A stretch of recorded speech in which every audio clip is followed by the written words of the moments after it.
Well, hello, and welcome back to another edition of Lay It on the Table, the Southern Board Game Podcast with the accent on Southern. I am your host, Joe Mahaffey, and with me, as always, It's James Engelhardt. Surprise! We got through the whole thing. You did that very I know smoothly. That was I wasn't wonderful. even going to draw attention to it. It was so flawless. But thank It's you. my it's my job to do that. I understand.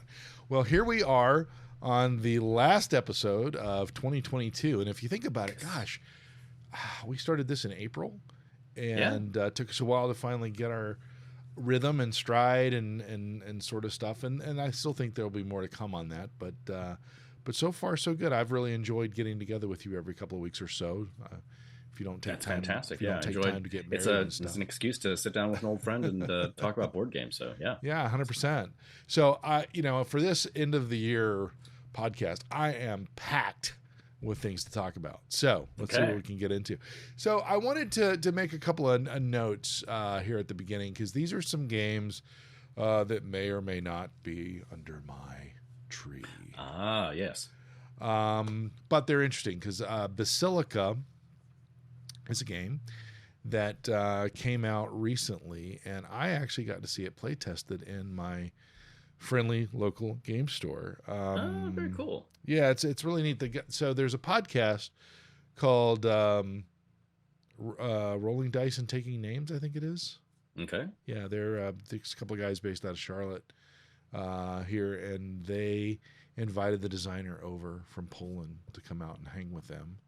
And then they came in and did a demo of the game, and I thought that was really cool. So I saw that it was out. It's a two-player game, and I thought that would be really interesting to get, just for that story alone. Sure. And so I don't know if you had an opportunity to take a look at it. Just a little bit. It looks fantastic. Yeah, the artwork on it's really cool, and I it's funny because I normally don't like games that are limited to two players, and I don't necessarily Dale and I don't necessarily like games where we have to be mean to one another to win. And I'm not saying that this game has that element, but it is a head-to-head kind of thing, and so I don't know how she's going to respond to it. But I just think the artwork and the mechanics behind it will be a very interesting play for us. So anyway, I just thought it was interesting, and like I said, it may very well be under the tree, and in the new year, perhaps I can talk about, was it really mean or what? But it was really just kind of cool to sit there in the game store and watch playtesting going on in a game. Obviously we've talked to a couple of game designers here, but if I had known at the time that the guy was over from Poland, because I didn't want to interrupt the game, and so tell me about the game. So I was kind of learning about it just from a distance. I would have loved to have had that particular designer on. Yeah. So, but I will validate the name of the podcast just to make sure I got it right, because it's distinctly possible that I'm misremembering it, and I'll put a link in our show notes to their podcast as well. Cool. So anyway, got picked up Basilica, and very excited about it. So the next thing I wanted to talk about, and I know we're going to get to what's on our table. So these are some notes I wanted to get up front. I'm just going to say a name, and I want to get your reaction. Vital Lacerda. Oh yeah.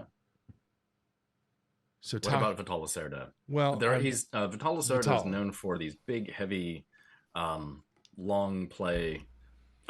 They're super fun. You don't get to play them often, just because I don't have. Laura's not one who thinks that 2 to 3 hours is a fun span of time for a game to last. So, well, we're about to find out, because a couple of things. So, Rob Ross, the owner of the friendly local game store, Carolina Tabletop Games, not a sponsor, but should be, as much as we talk about it. He got a Kickstarter copy of Weather Machine. Ah, nice. And the artwork and the mechanics and the meeples and everything in this game were just compelling.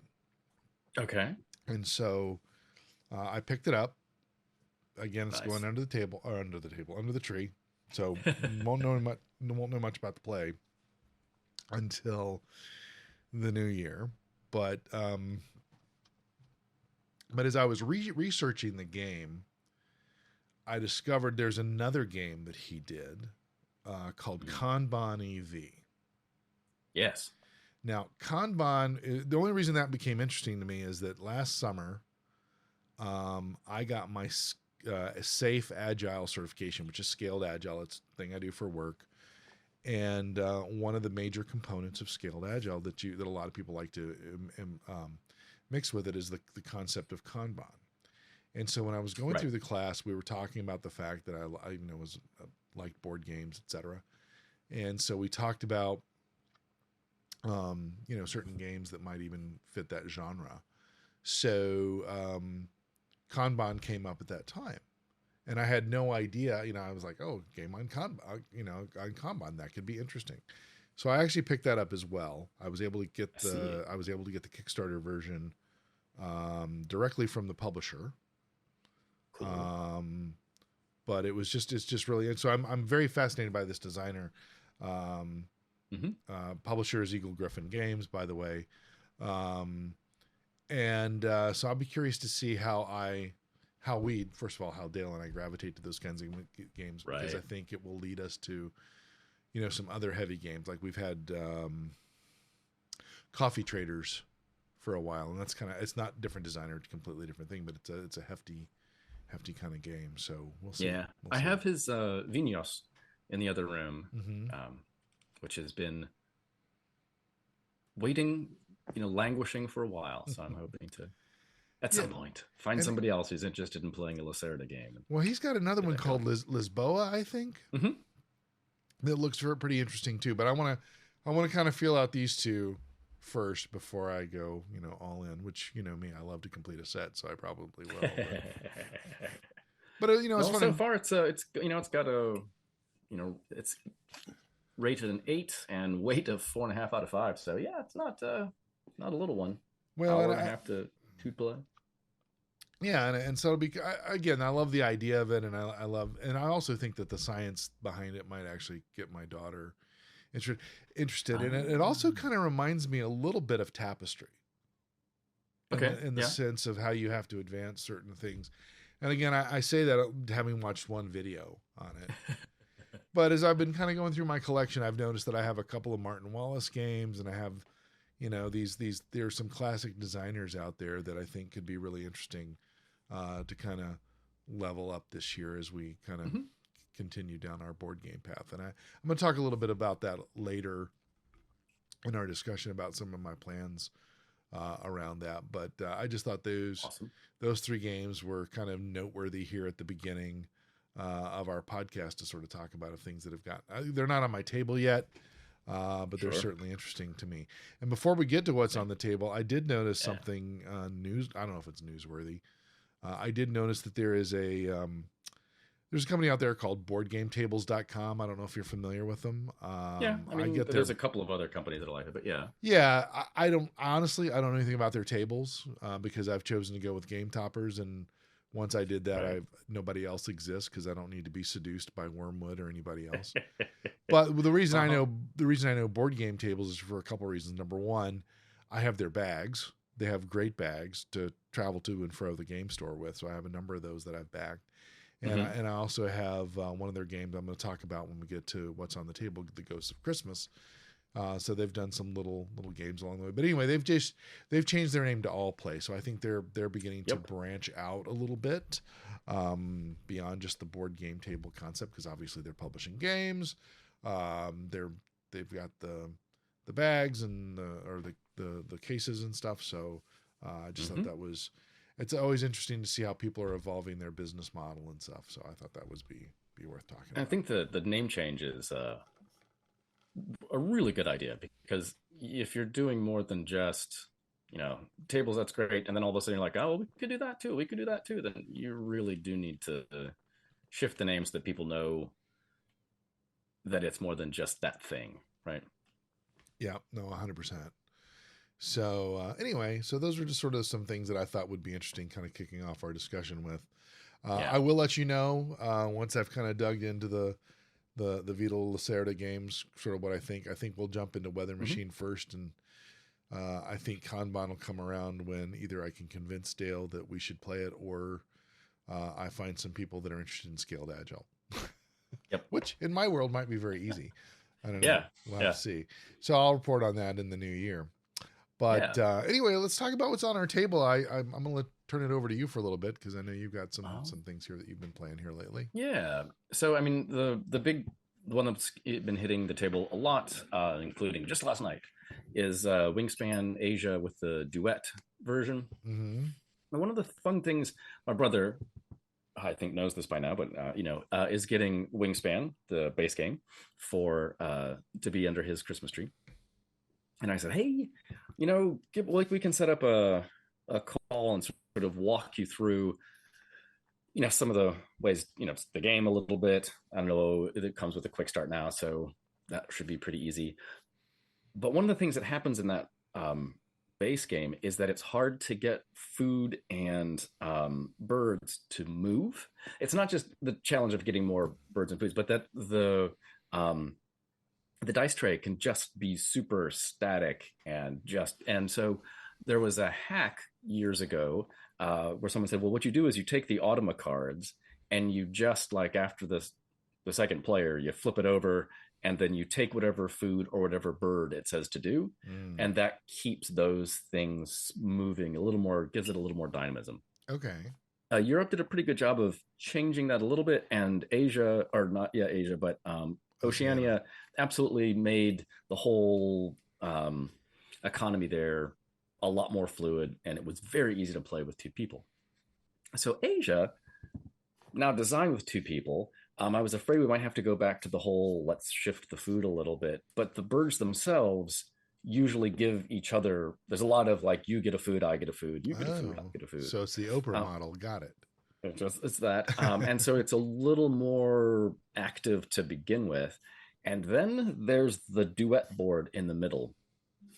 And we are loving it. It's just a nice way to sort of take more points to how to think about where it gives you some different choices and how to pull things together, as well as if you're not looking for a big island of connections, you can get little benefits here and there. I need some extra food for the next round, so I guess I'll pick that little bonus over there, and then I can set myself up. So it's a nice little, without being too much, it doesn't add a whole lot. You don't think of Wingspan as a super thinky game, and this allows you to add a little bit for two players that doesn't make it super thinky. So a couple of questions about that, because obviously, as you know, it's under the tree. Mm-hmm. So we've patiently put it aside. Mm-hmm. Do you play it with the base game, or are you stacking Europe and Oceania and just doing the big hole? You could do it any of these ways. Right now, we've just been playing the Asia birds just to see how. No other birds. Right. Just to learn the Asia birds. Yeah, we did that with when Europe came out. We played it with just the Europe birds, and found it to be an interesting game. And I think at some point we'll shuffle them all together and do the crazy thing. We try to keep our cards sorted for only the purposes of, we love to teach this game, right? And it's a lot easier to say it's only $60 as opposed to all the expansions and all the food things and all. I mean, So and we've got little upgrades for all of our meeples. Laura's now playing with the little standing. What's the bird that I'm thinking of here? Flamingos. Yeah. I've got little owls. Yeah, it's super fun. Yeah, we got the ones from Meeple Source. Yep. We got the food and we got the birds, and we all have our favorite bird that we play with, and that's just sort of how our game goes. But it's just, when you're teaching it to somebody, you want to kind of give them the option to get in slowly. Plus, I love that Jamie and Jamie Stagmeyer and Elizabeth Hargraves have created this little cottage industry around Wingspan, because there's so many other people that are like living off of this game in a way. So yeah, that's great. I'm glad little things for you. Yeah, I'm kind of anxious to get this one on the table. So that's pretty cool. And I really like the other one that you put on your list here. So this is Trellis, and full disclosure, I brought this game and a couple of others to my very first date with Laura, because it's like, well, there's no use hiding who I am. And when we played it on that first date, she was like, meh. By contrast, we also played the game, and she rushed out and bought a copy of that and then inflicted it on all her friends, and we still play it. So I thought you were going to say she ran out of the date. Yeah, nope, we're done. But this is what's fun about this game. So it's hexagonal tiles, and you've got these flowered vines that are going around. And on a turn, I think you've got a hand of 3. You play 1, you draw 1. Mm-hmm. And then if you connect, you can bloom your own little flower piece onto whatever thing, and there are rules for mixing and matching. And some the sort of Carcassonne rule of, if you're going to connect a city, you can't have 2 different meeples of the same kind in the same, on the same road or in the same city kind of stuff.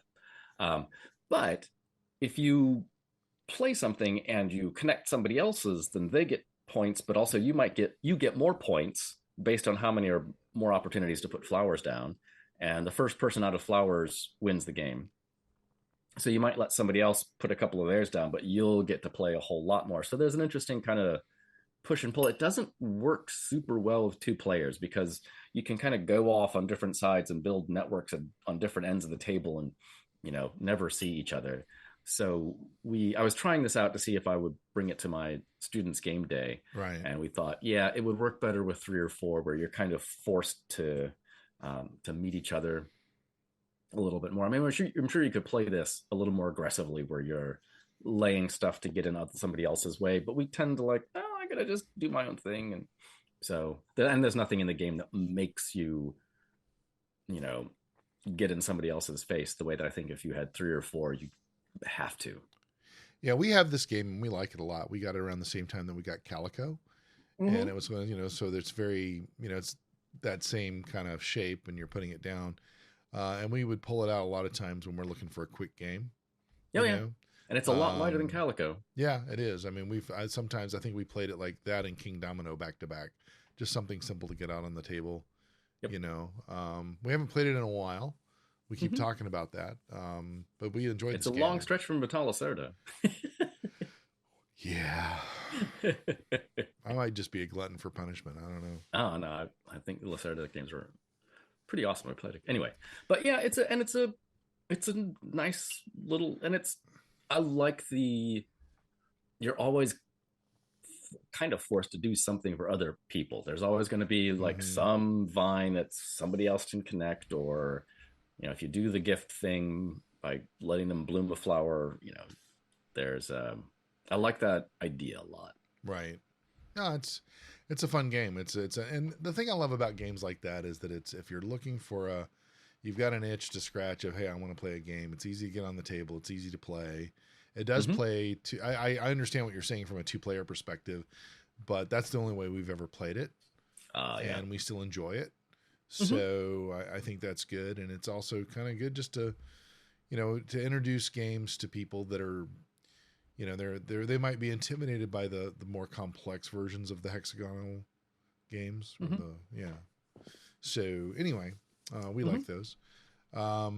It's super quick to teach. It's very straightforward. So yeah, and it looks mellow and pretty, and it is. So I have 2 on my list, and actually I should only have 1, because when I put this on the list, I had anticipated that we would get the Ghost of Christmas in. We still plan to get it in before Christmas, but we discovered it's a 3-player game. Oh. And we expected one of our daughters to be able to play with us, and it just didn't work out. So it's sort of a trick kind of game, but I had backed it, I want to say 2 years ago. Yeah. Because the Ghost of Christmas was a board game tables Kickstarter kind of thing. Mm-hmm. They did a bunch of little games that you could have gotten. I think there was one like Factory Bear Runner. I didn't get that one. I just thought the Ghost of Christmas, because if you recall, we had done the Christmas Carol 2 years ago, the one shot that we did. And I think it was around that time I said, oh, this is kind of cool. And it showed up last year just in time to miss Christmas. So I just put it aside, and I thought we'd play it this year. And then I was like, oh, it's a 3-player game. So sometimes I'll play 2 players, or Dale will play 2 players, just to kind of get it on the table and see how things go. But that doesn't always work well, as we've discovered with Between Two Castles or Betrayal at House on the Hill. You really need that third player. Yeah. Sometimes you can put a dummy in, but mostly not. I'm the good guy and the bad guy in Betrayal. Yeah. Yeah. Usually what we do in that situation is I say, whoever is the betrayer, then the other person takes control of the other two characters. That way there is that chess match, so to speak. Mm-hmm. That makes good sense. But the other one is a reprint of a game by Cobblestone Games called The Axe. And that's an act with a T, just for... Yeah, Axe with a T, like the Axe of the Apostle. Acts of the Apostles, which is exactly what the game is based on. It's based on the 12 disciples going out and spreading the word. And I got to tell you, I've always sort of been skeptical of games based on Christianity because they tend to come across a little hokey, in my opinion. Now, there's Bible trivia, which is not hokey. There's Apples to Apples Bible, which is not hokey, but it's not something I'd want to play like at home. It's something we would take to youth group or something like that. This game is very satisfying. Okay. It is worker placement. It is moving around the track. It reminds me a little bit of viticulture to a degree. It reminds me of some other games like that where you're like Arnak, where you're trying to get your folks further away from where you are and that sort of thing. Mm-hmm. But the thing I really like about it is they don't sacrifice the theme and the mechanics. And this is what I mean by that. You start out in one spot, and everybody starts out in Judea or Jerusalem, and they have to spread around the known world that we see in the Acts of the Apostles.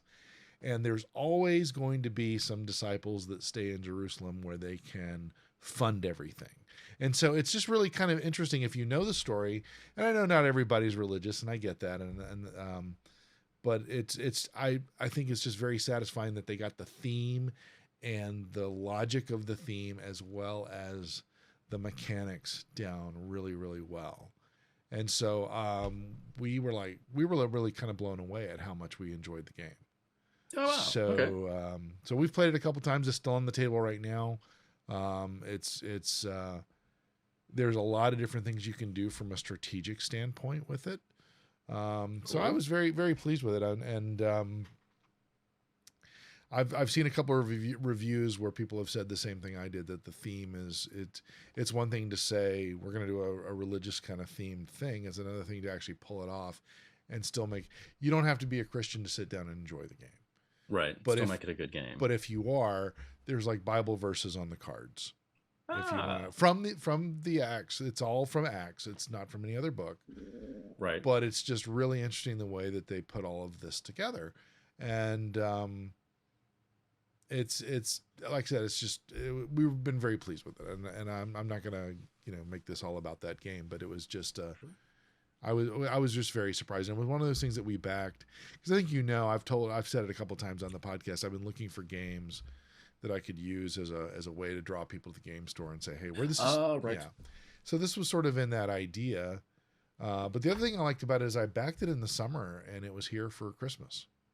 Wow. So, well, it was a reprint. Amazing. It was a reprint. Oh, okay. Known publisher, Cobblestone Games. And it looks like Cobblestone Games is basically Peter Schultz and Liz Stefanoff. Yeah. Since they also were the designer and artist for Builders of Blankenburg. So.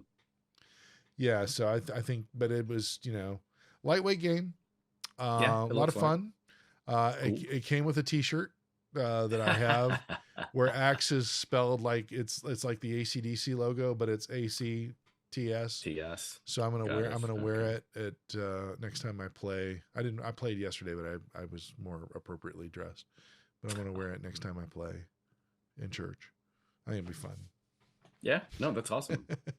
so yeah, that's been on our table, and the other thing I liked about it was super easy to learn. So cool. Anyway.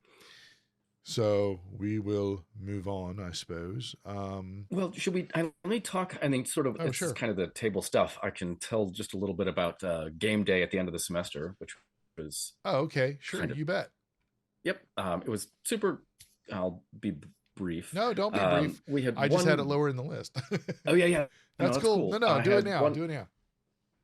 I had one guy who brought a series of like party games. So there was a what is it? Blockbuster the party movie game. Yeah. And then there's a MTV the party music game. So the one table was playing Blockbuster for like an hour and a half, which I thought was way too long for the game, but what are you going to do?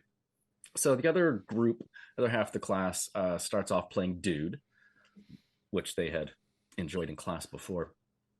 And they were just kind of looking at me with these very tired. It was the last day of exams. They're just like, can we just do something super light? I was like, sure. And one of the guys was like, do you have Uno? I said, no, I do not. No, I do not have Uno. So we played this game. I had them playing a game called Pina Parada from a couple of years ago.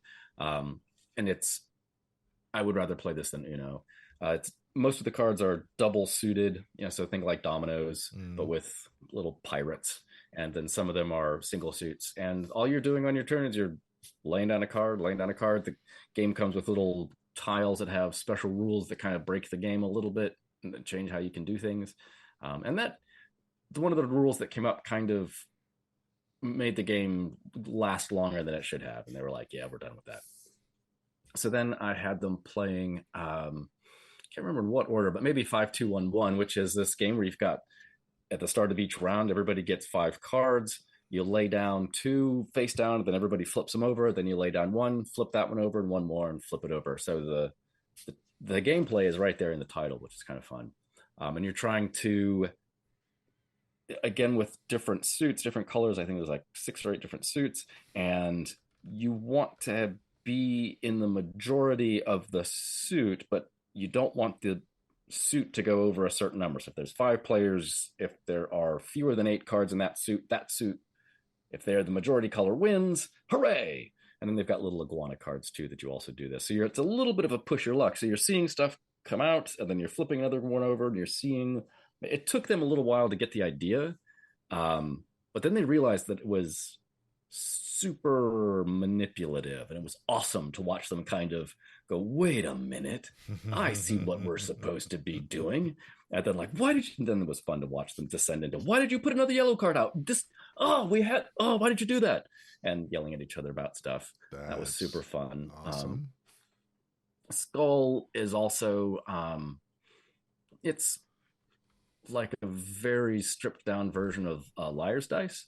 Okay. And so then they went through the same kind of arc of, I don't even know what I'm doing. I don't even know what I'm doing to, oh my God, no, you have to call bullshit. No, you have to do, no, but bump it up, come bring it to me, kind of stuff. And it was just super fun to watch them again, get into this space where they started yelling at each other and just having a great time doing the stuff that you do as a late teenager, kind of being super confrontational about and dramatic. It was a lot of fun. And then King Me, which is now for purchase as King Up, but I have the 2004 edition. It's still King Me, and it's a game sort of like Heimlich and Company and others, where you have a secret list of characters that you are, and you're trying to move them farther up. I think there's 6 little chambers that they can move up to. Eventually, someone's going to sit on the throne, and everybody has a limited number of no votes, and you can just keep voting yes all the time. And at some point, everybody will come up yes on their little vote cards, and then you score based on, and everybody who had Antoinette will score 10 points. Everybody who has Beatrice will score 5 points. Everybody, but you've already kicked a bunch of people out, and you're looking at your card going, I don't have anybody else to. So another kind of just bluffing, moving, and they really got into that as well. One of the students was like, this is awesome. Like I said 3 or 4 times, this is awesome. I like this game. So that's great. Fun. And I like that you're creating that level of space between yourself and the other professors at the college. That everybody wants to take, Dr. Englehart's class. Yeah, we could play games. So yeah, but it was fun to watch them again, just thinking about, games on the table and the ways that like, oh, what are we doing? And then watch the gears engage and watch them really begin to enjoy and have fun with these games that are, entirely new to them, but it's familiar enough, and the kind of pushing your luck, and yeah, watching that dynamic happen at the end of the semester, where they've done a lot of work with each other in a lot of different ways. It was fun to just watch them cut loose and engage that stuff. Oh, that's really cool. I'm glad that you're introducing them. Although it was interesting, you said they walked in with the Blockbuster game, and I think, what was the other one you mentioned? It was the MTV. The MTV. Yeah. So basically, they went to Target. Yeah. Yeah. Or Barnes and Noble. Barnes and Noble has those games too. Yep. I usually don't see those. I usually don't see those in the FLGS. FLGS. Yeah, there we go. Now, and the guy who brought it is his dad's a math professor, and he likes to play a bunch of different games. And so I was like, ooh, well, maybe you'll come with like, even Catan, but no. So yeah. I was in Atomic Empire this week in Durham, or Durham, as I like to say. And they have a copy of Britney Spears' Monopoly. Wow. I left it on the shelf. Really? Yeah. Aww. I mean, I know one or two people that I could probably give it to, but free Britney from the box. Yeah. No, she stays in jail. Anyway. Oh, geez. So a couple of noteworthy things I noticed. They're not really newsworthy, perhaps, but I was looking at Board Game Geek. I did notice that they are trying to get to 18,000 supporters before the end of the year. I think we looked at the beginning of this podcast. They're around a little over 10,000, working their way to 11. So they still got a ways to go. I think that's a worthwhile place to put a couple of bucks if you've got it and you to spare. So, and as we discussed, I have been throwing a couple bucks their way since 2007. So, well, aren't you special? That's super fun. That's pretty impressive. Yeah. So now when you gonna stop there for a second. So when you kind of embraced the hobby, what was the gap between the time you embraced the hobby and doing Board Game Geek? Very quickly. Yeah. 3 years. I mean, maybe. It was probably less than a year. Okay. Because I was looking for, I was looking for resources. How do I, Carcassonne was the first game that I just pulled off a shelf and tried to work my way through. And so then it was like, well, what, are there places that people talk about this? Turns out there is. Or there was one. You could go to TikTok if you could, read your French talking about board games. That'd be awesome. But that was kind of it. And I was digging around for podcasts as well. And that's where I ran across the Spiel, the Dice Tower, on board games. And those three are still around in one variety or another. And then I was like, well, Board Game Geek allows me to keep track of a bunch of stuff, and I can keep files and do research. And so I started throwing the money very quickly. Well, I love the backstory because, I mean, he's basically an IT developer that wanted a platform. So he built it. And it's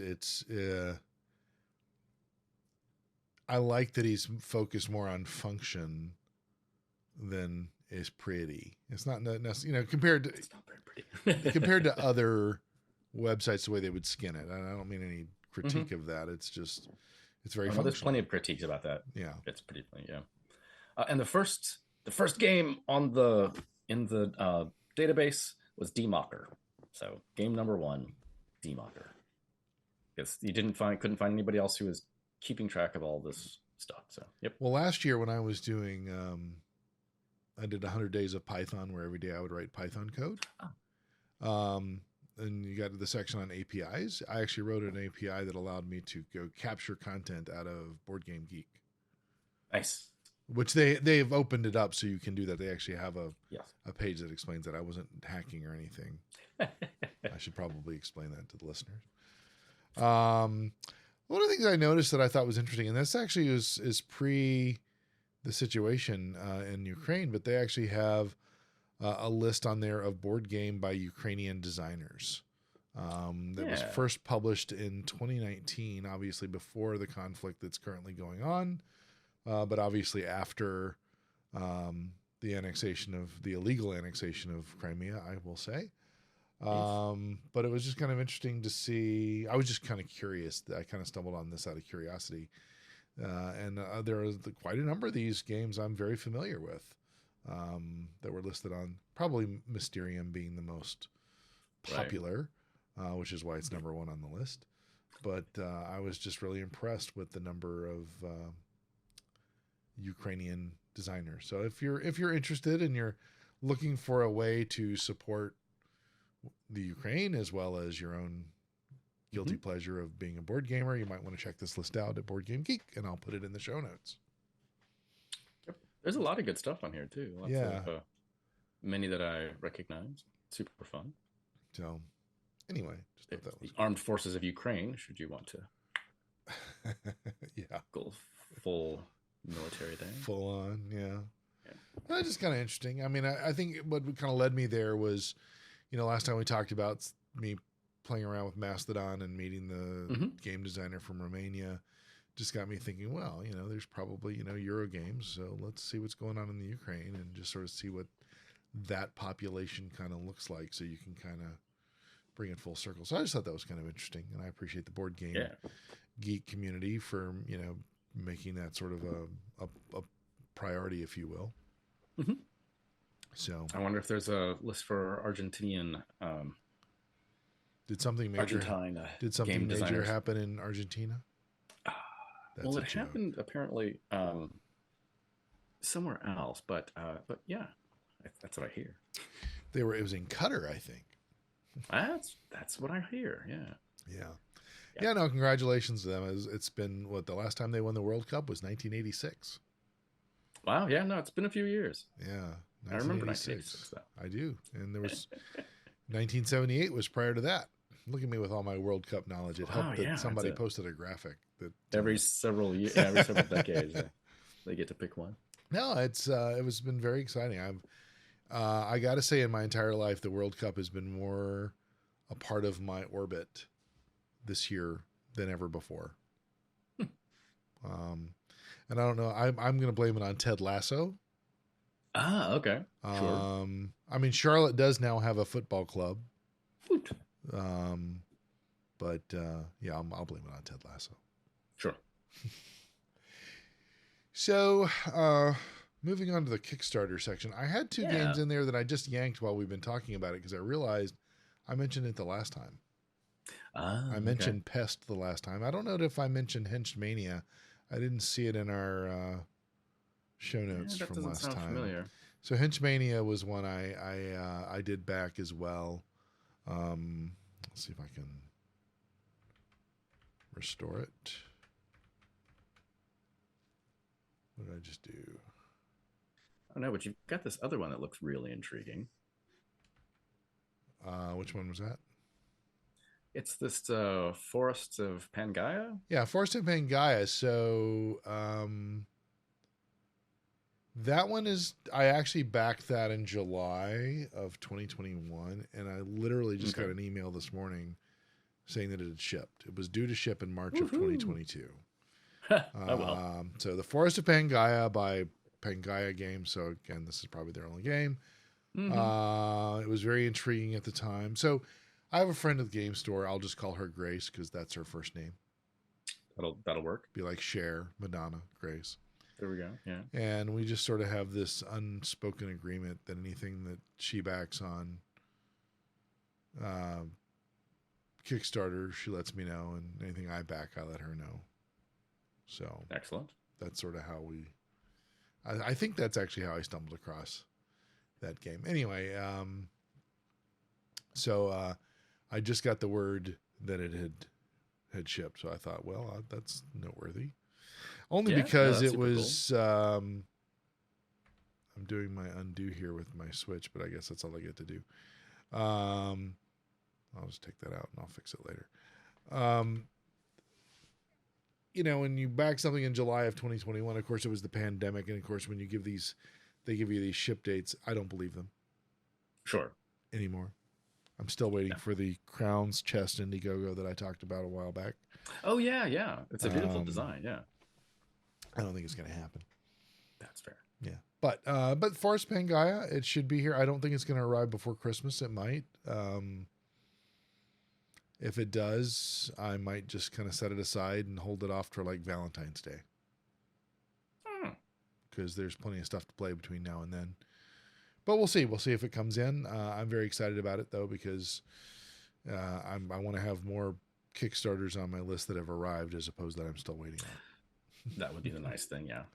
Because I've got 2 out there, Darwin's Journey and Harry Potter Catch the Snitch, which is sort of like sounds a little, it's a Blood Bowl-ish kind of, 2-player thing.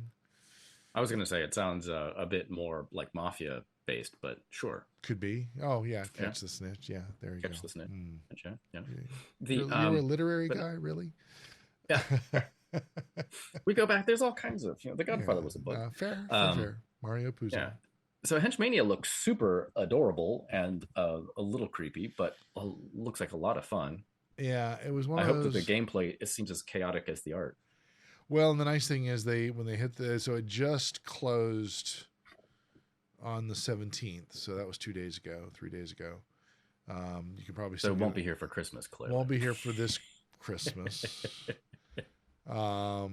But it was interesting in the sense that they reached the stretch goal where you get unique art for each of the henchmen. Oh, awesome. So I think they were. I think I believe that Henchmania is a reprint with an expansion included. It seems to be, yeah. It's new edition plus new expansion, yeah. Yeah, so I'll have to see what's going on. Late pledge is still available. Yep. So get out there and they'll probably have that for a while. Yeah. The get in on that pledge. Yeah, no, I don't know. It was like for a while there was a flurry of just interesting ideas, and now they've kind of dried up a little bit. But I've just noticed as I've walked into different game stores like Atomic Empire, like Carolina Tabletop Games, they're getting games in. But there's very few newish titles. Obviously, Wingspan Asia is finally hit the stores. I've seen that. I've seen the co-op for Flamecraft. I haven't seen that in the store yet. I was just at Boardwalk down by the mall here in Greenville, and they were, Well, I hope somebody in your life that has a birthday or Christmas coming up is going to get that game. We can talk about that later. I feel a little guilty about doing that kind of thing with Sky, just because it's going to sit in my house and it's not going to be near Sky for like months at a time. So understood. No, Sky's getting a whole bunch of D&D stuff though. Perfect. Which is a good segue. Thank you very much. And I liked how you did that. That was like you're paying attention. I appreciate that. So there are a couple things in the D&D world that I thought was interesting. Dragonlance has finally arrived. I have my copy. It is on the shelf. I can't say that I've done much with it because, I just picked it up, and I'm doing a campaign that is not Dragonlance at the moment. So it is true. It's just alt cover in the collection, which I believe I have all of the alt covers ever. Wow. Which I got really lucky on a Volo. Which I found it in a card shop in Rock Hill, South Carolina, that had some D&D books, and I walked in and there it was, and I was like, wow, they don't know what they have. I can't remember if it was Volo or Xana. It was one that was really hard to find. That was very expensive on eBay that I found for sale. Some people would find them at a Books A Million. You walk in a Books A Million and there'd be an alt cover or even believe it or not, Joann's Fabrics. They have a book section, and periodically there will be D&D content, 5e content in a Joann's. I have a book over here that's it's a 5e Game Master book, but it's not a Wizards of the Coast publication that I found in a Joann's. That's I'm not gonna say why I was in a Joann's. It's okay, man. But I was by myself. I go there, I get to Joann's because Joann's also has the sort of craftier aspects of this hobby, where I'm, want to make let's say a player handout, and I want to get a nice little board to mount that to, or I need some sort of spray glue or a little, small baggies to put pieces of games in. So no, I always feel like there should be a sort of mashup of a craft shop and game shop where people can go in and get all these different things. And an escape room. Sure. Yes. Where you need to quilt something and yeah. Well, it's funny you say that because, we see these big box stores that have closed. Mm-hmm. And actually, if you go to Atomic Empire in Durham, or Durham, as I like to say, yes, it's an old furniture store. Wow. And next to it is a Asian market, but down the way is an escape room. And we used to think it would be really interesting to see. So there's a concept in Charlotte. Actually, it's closing after all these years. It's called Black Lion, which is basically they took an old Kmart and they made a big old consignment ecosystem out of it. Okay. Where I'm going to take this 8x10 space and I'm going to have, my stuff. Yep. Think of it as an Etsy ecosystem without I've seen that. Yeah. Okay. I've seen versions of that. Yes. So we were thinking it would be really cool if you took an old Kmart and you put in here's a game store and here's your collectible cards and here's a room you can go play your games in, and here's an escape room, and I see, yeah, and that whole idea of that crafting thing and putting it all together, that would be kind of an interesting concept. Yeah. But unfortunately, one-stop geek experience. I think you just named the enterprise, One-Stop Geek. There you go. Yeah. And it helps that you're right by the Geek Squad, so you can get into a softball match or something. I don't know. Anyway, so we were hoping that would happen one day, but instead, actually, I was really hoping, this is going to sound horrible, particularly after what I said about Axe earlier. In the strip mall near us, there was a Lifeway. Do you know what a Lifeway is? I should know. Lifeway is the rebranding of the Baptist bookstore. Okay. Got it. And it was a fine store. I would go in there and I would buy stuff, through the years. I'm not Baptist, by the way. Not that matters. But then it closed because, they went online and just, pandemic and online and stuff. Those certain things don't survive. And I kept saying to the owner of the local game store, you ought to go rent that space. It's a pandemic. It's probably cheap. You should be in there. And part of me was in the back of my mind, I'm thinking, playing Dungeons and Dragons in the old Baptist bookstore. Anyway, I don't know. I found that funny. I found that funny. Yeah. But unfortunately, Boot Barn went in there. Boot Barn. Anyway, so other D&D stuff. I saw a post today. This is brand new. DMDave. Dave Hamrick is a content creator that I follow on Patreon. He makes a lot of 5e content. I've talked about him before on this podcast. Yes. He put a post up today about DMDave and OneD&D, and OneD&D is supposed to be the one things that binds them. Yes. There will be no more 5e, 6e, 7e. It'll all just be OneD&D. And his concern, I'm gonna net it down, was he was basically talking about some what ifs, because the what if is he is a content creator that creates a lot of stuff in 5e, right? And he makes a living doing that because he sells on RPG Drive-Thru. He makes content that you can buy on Roll20. You subscribe to his Patreon at a $3 level, a $10 level, or etc. and you get different pieces of stuff. And he's concerned that OneD&D might actually lock out those third-party creators. Okay. Because of the way that they're going to create a closed environment, very similar to Roll20, but that the revenue share might be unsustainable. So it'll just be sort of interesting. I'm not going to get into it. I will put a link to his Patreon if you want to take a look at it and kind of decide if you want to be a Patreon. But basically, I'll read the TLDR that he put at the end of the article. So the long and short of all this is, I am going to keep creating 5th edition content. This is DMDave talking. Mm-hmm. And if OneD&D becomes available to me to make stuff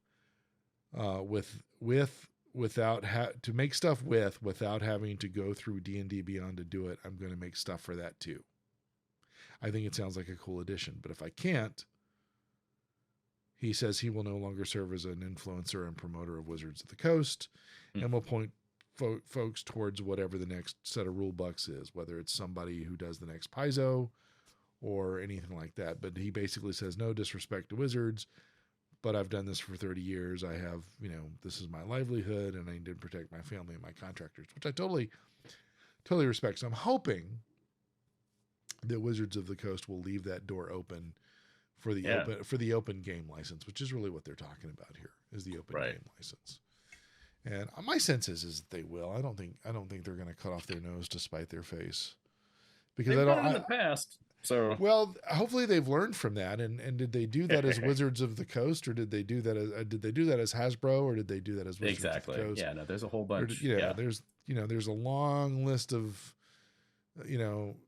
owners that have screwed things up, that have made it possible for D&D to continue on to the next phase. But we'll see. I think it'll be something worth watching. I'm, not being a content creator, but being more of the content user. There's ways to implement the content. I just I would hate to see people squeezed out, because I don't feel like that Wizards is leaving money on the table for people like DMDave to do what they do, because his content is really different than what Wizards of the Coast would do. That's fair. He's got a one-shot out right now where your party is basically murder hobos and you're up against Santa. Huh. Awesome. That's not going to come from Wizards of the Coast. No. Well, the Krampus thing I did last year came from. Oh yeah. Yeah. So that's just an example of the kind of content that he puts out. So hopefully it'll be a non sequitur kind of thing. Yeah, no, that would be awesome. So next up on our list are things you've already talked about. Yep. And then we can talk about games from the deep past here, it looks like. Well, yeah, so I thought this was really interesting. So I like Rodney Smith and his Watch It Played channel. We learn a lot of games from Rodney. Yep. Or more often than not, we find ourselves refreshing ourselves. Haven't played a game in a while. Either we'll pull out 3-minute board game out of New Zealand, or we'll pull out Watch It Played. Whatever can get us to the table fastest is usually what we do. And Rodney, his latest video is on backgammon. It's fantastic. And I thought it was great because, there's games out there like chess and Go and checkers and backgammon and I'm sure I'm missing something else. Parcheesi. Yeah, exactly. And, it was really nice to see that game, because I remember in the 70s, backgammon all of a sudden became extremely popular for no reason. Everybody there is a reason. There was a high-end community of gamblers, and they instituted a World Championship of backgammon in the early 70s. Okay. And that got a little media attention, which then got other people playing it, and that was the impetus behind, because I remember that as well. And then in the research that I've done for the class, I found this story. So interesting, because I was thinking about that, because there was a period of time where my parents would follow certain trends, and backgammon was one of them. Tennis was another. Thank you, Billie Jean King. Yes. Bjorn Borg. Oh yeah. Bjorn Borg. And so it was just really nice to watch that video because it was nice and refreshing to be reminded of a game that I haven't played in forever. So I commented, and you saw that in the notes. I said, "Thanks, Rodney, for making this video. Backgammon was popular in the late 70s, and I remember playing with my parents. It was a nice reminder, and I look forward to playing again. I hope that from time to time you make more videos like this. However, I was a little disappointed when you didn't throw the case in the air and flip it before putting it back on the shelf." Within 3 minutes, he responded. He was like laughing out loud, "Sorry to disappoint," smiley face. "And yes, I do plan to do more of these as my schedule allows," which I thought was just kind of, number one, I appreciated the fact that, boy, he didn't waste any time responding. Yeah. And I think it's because and my wife and I were talking about it. He understands that this is his livelihood. This is his audience. And, I wasn't like trolling him or anything. I just was trying to be funny with that, because that's one of the things we love about his videos is he always flips we know the box is empty when he does it. Oh yeah. But he does it all the time. And I thought, well, is he going to do it with the backgammon case? A little heavier. Part of me wonders if he tried and it just didn't work, and there's outtakes or something along the way. So, that'd be awesome. Anyway. So the other one I have on here is totally not board game related, but I'm going to bring it back. Oh, sure. So I don't know if you've heard about people talking about Chat GPT. Oh yeah. No, one of my friends kind of went a little viral in the academic space by busting one of his students for using Chat GPT for a philosophy paper. Well, that's actually how this kind of drew my attention to it, is that you can go to this, and I actually did this a couple of times.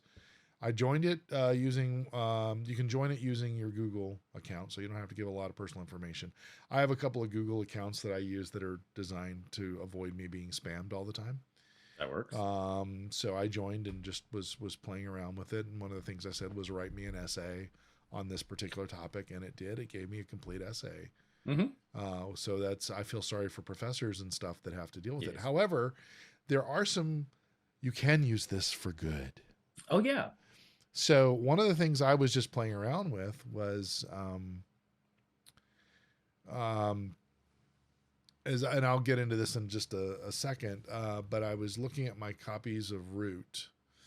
As I was preparing for Christmas, I had a number of things that had come in via Kickstarter, and I was trying to make some decisions of what was I really going to put under the tree versus I'm just going to put them on the shelf. There's no point in putting them under the tree, because if it's just for me and there nobody else will care and there won't be a lot of excitement about it. So I had backed one of the Root, the most recent Root expansion, which was the Marauder expansion. And so I just decided to put it on the shelf, and I thought, I wonder. And I went to Chat GPT and I said, explain to me how to play Root. Oh, wow. And the cursor flashed for like 30 seconds. And I thought, well, it's not going to. And then all of a sudden it started detailing what Root was, what the basic mechanics were, 1, 2, 3, 4, 5, and then said, this is not a complete set, check the rule books, but it was enough to get you started. Wow. And I thought, okay, this is interesting. How about Scythe? There it was again. So I was like, okay, this is really getting interesting. So ChatGPT might be an interesting way to experiment. How quickly can you get a board game on the table? And obviously, the more content you give it to search for, the more detail it will give you. Sure. So for example, my wife's family has a story about surviving the Powhatan massacre of 1620. Okay. So I put that in there, and it gave me an essay on it. Didn't say anything about her family. I added her great appropriate number of times name of her grandfather, and all of a sudden I got the essay back again, but it actually brought into that aspect of the story and detailed what we know as the family. Wow. So I thought that was pretty cool. Not board game related, but I thought it was cool.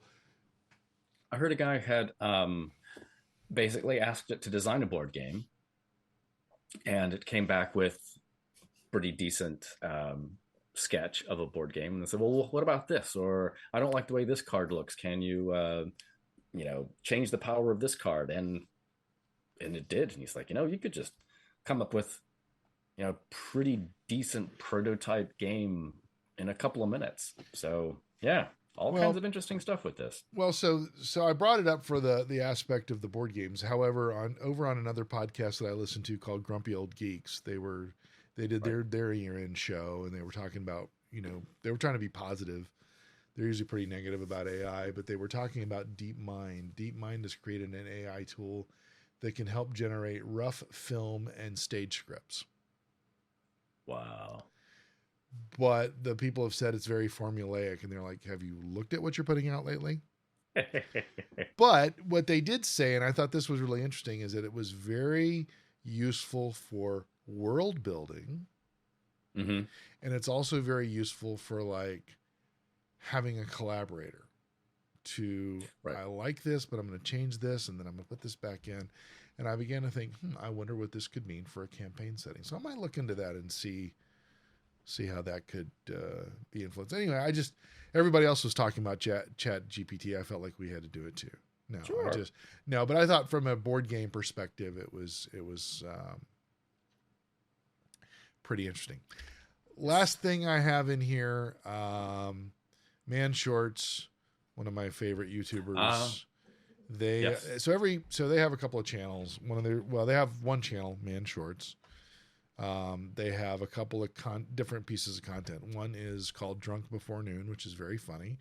It's where we get that lovely phrase, rooftop rollerblade freeze tag. Something I don't think I ever want to play, but no, wouldn't mind seeing it on a TikTok, maybe. I don't know. But their other one is they do Dungeons and Dragons with different themes, and this one was board game edition. And if I'll put it in the link below. It's very funny. One of the characters, I haven't shown this to my wife yet, but she's this person who takes forever to take her turn. Ah, yeah. I'm like, it's coming around. It's coming around. But it's really funny. So I don't know if you had a chance to take a look at it, but it's funny. And playing with Sky can be like that. It comes back around to Sky, like, okay. Moonbeam. I had a friend, a couple different game groups who are, I know this person. It's like, yep, I'm going to go. Time to go get another beer. Time to, a roasted turkey. Exactly.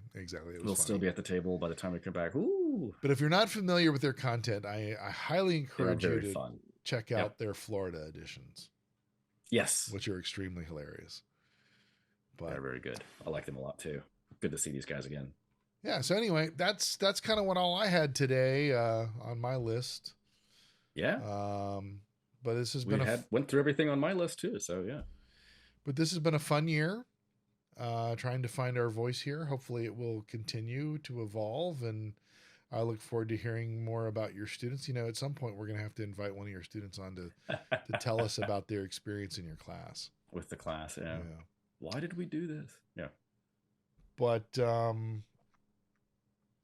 I think for us, though, this is our last broadcast of the year, as I said. Yeah. I don't think we will be back until the second week of January.